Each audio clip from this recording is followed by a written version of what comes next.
معنای لعنت چی است؟ خدایا فرزند مرا از رحمت دور کو. تمام پدر و تمام مادر ایروز فرزندش این کلمه را استفاده میبره و میدونن که دعای پدر و مادر در حق فرزند قبول میشه. وقتی لعنت میگن دیگه فرزند ما و شما دزد نشوه، رازن نشوه، شرابی نشوه، دیگه چی بشه؟ پیامبرتان زن های دعا حقارت نکنین که دوزخ میرین.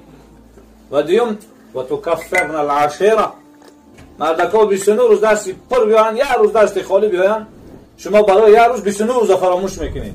هرگز همین کارا رو زنان نکنین که دوزخ شما رو انتظار است.